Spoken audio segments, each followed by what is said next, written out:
Hello and welcome লন্ডনে বাঙালির রান্নাঘরে। আজকের রান্নাঘরে আছে মহারাষ্ট্রের ট্র্যাডিশনাল ব্রেকফাস্ট রেসিপি কান্দা পোহা।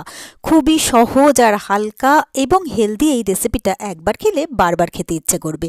সকালে জলখাবারে হোক অথবা সন্ধ্যায় পারফেক্ট রেসিপি। এই কান্দা পোহা বানানোর জন্য প্রথমেই আমি নিয়ে নিয়েছি চিড়ে। চিড়েটা কিন্তু একটু মোটা দানার চিড়ে নিতে হবে। চিড়েটা আমি ভালোভাবে ধুয়ে একটা ঝাঁঝরি বাটির মধ্যে রেখে দিয়েছি যাতে জলগুলো ভালোভাবে ঝরে যায় আর চিড়েটা বেশ ড্রাই আর ঝরঝরে থাকে, চিড়েটা যেন ডেলা পেকে না যায়। এরপরে আমি বসিয়ে দিয়েছি গ্যাসে একটা ফ্রাইং প্যান। প্যানটা গরম হয়ে গেলে দিয়ে দিলাম 1 চামচ তেল। এরপরে আমি দিয়ে দিলাম এখানে বাদামটাকে আমি ভেজে নেব। এখানে চাইলে আপনারা কিন্তু কাজু বাদাম বা আমন্ড ব্যবহার করতে পারেন। তো বাদামগুলো আমার ভাজা হয়ে গেছে। এবারে আমি বাদামগুলো একটা আলাদা পাত্রে তুলে রাখলাম। এরপরে আমি এখানে দিয়ে দিলাম আরও 1 টেবিল চামচ তেল। তেলটা গরম হয়ে গেলে দিয়ে দিলাম অল্প একটু হিং, 1/2 চা চামচ সর্ষে আর 1/2 চা চামচ গোটা জিরে, আর দিয়ে দিলাম 15-16টা কারি পাতা। আমার ড্রাই কারির পাতা ছিল, তো আমি ড্রাই কারি পাতাটাই এখানে দিয়ে দিলাম। এবারে এই সব কিছুকে 10 থেকে 15 সেকেন্ডের জন্য আমি ভালো করে ফ্রাই করে নেব। তো এটা ফ্রাই করতে করতে বেশ কিন্তু একটা সুন্দর গন্ধ বেরোচ্ছে আর আমার এগুলো বেশ ভালোভাবে ফ্রাই করা হয়ে গেল। এরপরে আমি এখানে একটা পেঁয়াজ কুচিয়ে দিয়ে দিচ্ছি আর দিয়ে দিচ্ছি কাঁচা লঙ্কা কুচি। ঝালটা অবশ্যই আপনারা আপনাদের স্বাদ অনুযায়ী দেবেন। এবারে এই পেঁয়াজ আর কাঁচা লঙ্কাটা আমি ভেজে নেব।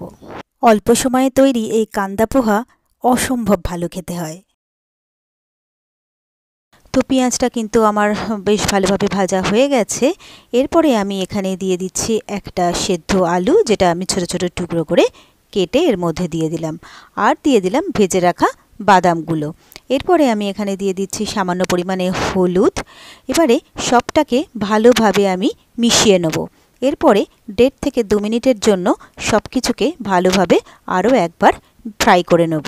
অফিস বা স্কুলের টিফিন বক্সেও কিন্তু দেওয়া যেতে পারে এই কান্দা পোহা। তো আলুটাও কিন্তু বেশ আমার ভালোভাবে ফ্রাই করা হয়ে গেছে।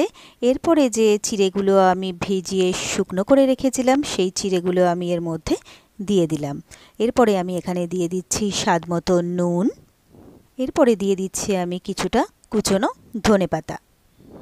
এরপরে সবটাকে আমি খুব হালকাভাবে ভালো করে মিশিয়ে নেব। খুব হালকাভাবে মেশাতে হবে যাতে চিড়েগুলো ভেঙে না যায় আর চিড়েগুলো দলা পেকেও না থাকে। তো হালকাভাবে আমি কিন্তু সবটাকে মিশিয়ে নিলাম। এরপরে আমি এখানে দিয়ে দিচ্ছি 1 চা চামচ চিনি। চিনিটা দিলে কিন্তু এর টেস্ট যেমন ভালো হয়, তো চিনিটা দিয়েও কিন্তু আমি খুব হালকাভাবে চিড়েটাকে সব কিছুর সাথে মিশিয়ে নিলাম। এরপরে আমি চিড়েটা 2 মিনিটের জন্য রান্না হতে দেব মিডিয়াম টু লো ফ্লেমে।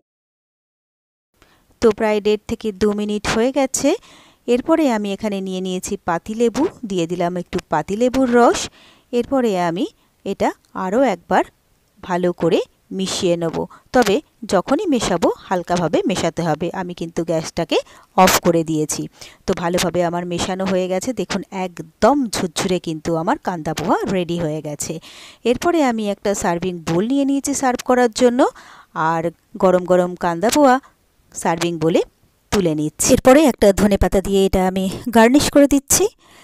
তো এই কম সময়ে তৈরি করা দারুণ সুস্বাদু কান্দা পোহা যদি আপনাদেরও ভালো লেগে থাকে তাহলে আপনারাও বাড়িতে ঠিক এইভাবে একবার তৈরি করে দেখবেন। আমি গ্যারান্টি দিতে পারি আপনাদের সকলেরই ভীষণ পছন্দ হবে। আর আমার রেসিপিগুলো আপনাদের কেমন লাগছে অবশ্যই কিন্তু কমেন্টস করে জানাবেন। ভিডিওগুলোতে লাইক করে প্লিজ আমার সাথে থাকবেন, পাশে থাকবেন। আর আমার চ্যানেলটা যদি নতুন চেক করতে থাকেন তাহলে প্লিজ চ্যানেলটাকে সাবস্ক্রাইব করে পাশে থাকা বেল আইকনটা প্রেস করে দেবেন।